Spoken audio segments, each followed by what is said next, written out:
Ça y est, c'est désormais acté, le Starship vient de réaliser son troisième vol d'essai, et indépendamment du bilan de ce vol, le Starship avance à pas de géant et une énorme partie du travail est déjà fait. Mais bon, à côté de ça, ce vol, qui marque malgré tout une nette amélioration, est aussi loin d'être parfait et il faut un peu démêler tout ça. Mais du coup, dans l'ensemble, quel est le bilan complet de ce troisième vol? Quels sont les éléments essentiels à en retenir et l'un dans l'autre? Quelles sont les prochaines actualités à suivre pour le programme Starship? Eh bien, si vous vous posez ces questions, ça tombe bien car je vous propose d'en faire ensemble le tour, en images évidemment, dans cette vidéo. Néanmoins, avant de commencer, je tenais à rapidement vous inviter à vous abonner si vous ne l'êtes pas encore, ainsi qu'à liker, commenter et partager cet épisode. Enfin, si vous désirez soutenir la chaîne gratuitement, sachez aussi que vous pouvez aller faire un tour chez Astroshop via le lien en description si vous recherchez des télescopes, peluches en forme de terre et autres météorites. Allez, sur ce, bienvenue à vous pour une nouvelle dose d'espace.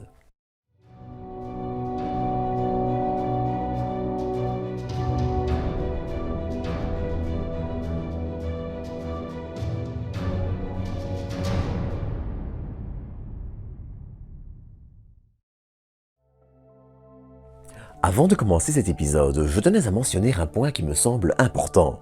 La seconde partie de l'épisode où je fais un peu le point sur les actualités à venir a été commencée avant le troisième vol. Si je me suis bien assuré qu'elle soit complètement valide, soyez rassurés, je profiterai plutôt de la première pour revenir en détail sur IFT3. Sur ce, justement, il est l'heure de parler du troisième vol du Starship. Et le moins que l'on puisse dire, c'est qu'il fut plus qu'intéressant à bien des égards. Déjà, il faut le dire, SpaceX a réussi à aller bien plus loin que lors des vols précédents, ce qui, vu les standards de SpaceX en termes de développement, est plutôt un beau succès.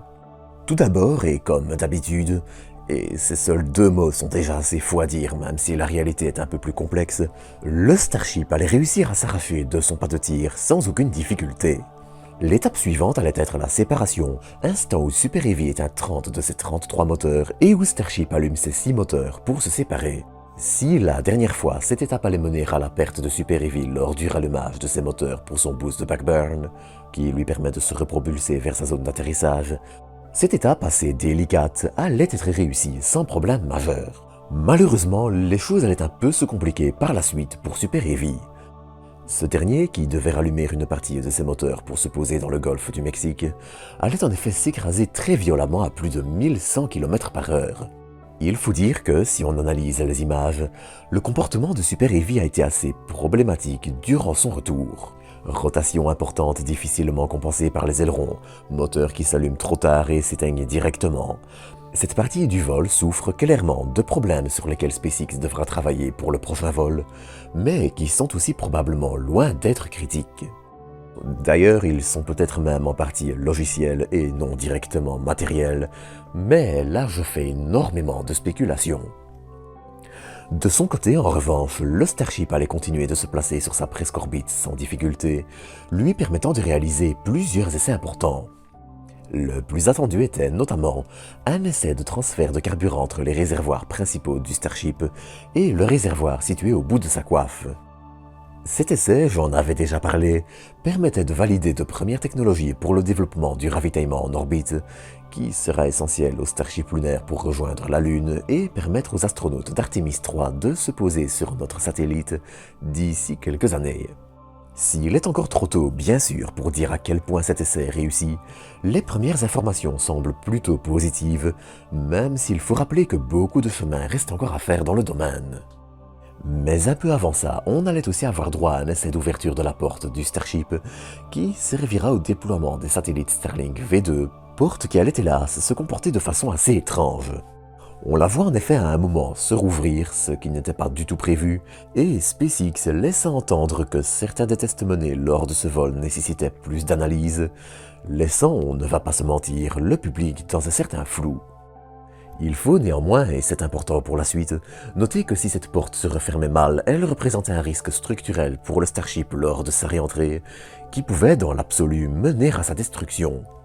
En attendant, un autre essai qui devait aussi être mené était celui d'un rallumage d'un moteur Raptor dans l'espace, essai plutôt utile pour à l'avenir manœuvrer le Starship en orbite, qu'il s'agisse de Starship lunaire ou n'importe lequel, et qui n'eut néanmoins pas lieu. Si SpaceX a en effet bel et bien commencé à préparer le moteur Raptor pour son rallumage, il semblerait que ce dernier ne se soit pas comporté exactement comme prévu et que l'entreprise ait fait le choix de jouer la carte de la sécurité pour ce vol afin de se concentrer sur la réentrée dans l'atmosphère et ne pas perdre le Starship avant. Et grâce au satellite Starlink permettant un relais dans la direction opposée du plasma créé par la vitesse du véhicule lors de la réentrée, le début de cette réentrée allait nous fournir des images assez magnifiques. Mais malheureusement, là aussi, les choses allaient légèrement dégénérer. Déjà, on notera la perte assez limitée, mais toutefois présente de tuiles de protection thermique lors du vol, ce qui représente un risque lors de la réentrée, et sur lesquels SpaceX devra encore travailler pour pouvoir réutiliser facilement et rapidement le Starship à l'avenir. Et entre ça et une orientation lors de la réentrée qui semblait assez instable par moments, les communications allaient être brusquement perdues avec le véhicule, et ce via 2 canaux différents simultanés. C'est en général le signe que l'engin a été perdu, et c'est malheureusement ce qui fut confirmé quelques minutes plus tard. En résumé, si ce vol a réussi plusieurs étapes importantes, il montre aussi qu'il reste encore énormément de travail sur Starship, et que les prochains vols seront encore pleins de suspense. Et justement, alors que les esprits sont encore tournés vers le 3e vol, et il y a de quoi, SpaceX prépare aussi le futur du lanceur qui s'annonce encore très rythmé. Dans un premier temps, nous ne devrions plus tarder à voir le début de la construction du second pas de tir orbital, qui sera aussi un élément crucial pour le programme. Déjà, il sera probablement plus adapté au Starship V2 et par la suite V3, mais, et surtout, il devrait venir aider à régler un problème. Lentement, imperceptiblement, il semblerait que le sol se déroule sous le pas de tir orbital actuel. En fait, le sol sous le pas de tir n'a pas été asséché tel qu'il aurait dû l'être lors de la construction initiale, et couplé aux dommages violents du premier vol qui n'aident probablement pas à un sol très sablonneux et humide, et probablement encore d'autres facteurs, la tour de lancement et ses bras robotiques sont légèrement désaxés avec le pas de tir et les véhicules placés dessus, ce qui se traduit notamment par des empilements de Starship et Super Heavy qui se font de façon plus minutieuse et sont plus longs. Si dans l'état actuel des vols, et pour quelques vols encore au moins, le problème n'en est pas un, il est de plus en plus clair qu'un second pas de tir, et pour lesquels les travaux d'assèchement du sol sablonneux semblent en cours, ne sera pas de refus. Surtout qu'encore une fois avec l'arrivée des Starship V2 puis V3, eh bien le pas de tir actuel risque d'être dépassé. En parallèle, des travaux semblent avoir repris du côté du pas de tir floridien installé à Cap Canaveral, près du pas de tir 39A. Si les objectifs de SpaceX pour ce pas de tir restent très flous, on peut en tout cas affirmer que ce dernier n'est pas laissé de côté et que les travaux semblent se poursuivre lentement, malgré un grand nombre de questions sur les changements qu'il faudra y apporter et sa proximité avec le pas de tir 39A, utilisé entre autres pour Crew Dragon. Et dans tout ça, il y a aussi le 4e vol qui n'est plus très loin. Si certaines estimations, parfois un peu optimistes, parlent du mois d'avril, il est en tout cas fort probable que ce dernier soit encore éloigné de plusieurs semaines et qu'il faille attendre les environs de mai.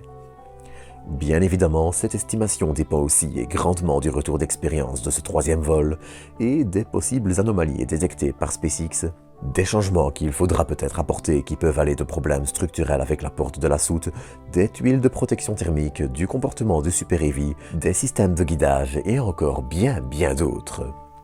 Mais quoi qu'il en soit, entre ça, le Starship lunaire, le ravitaillement orbital et les Starlink V2, SpaceX a encore énormément de pain sur la planche et il est certain que ce nouveau vol, qui fut passionnant à suivre, aura énormément à apprendre à l'entreprise.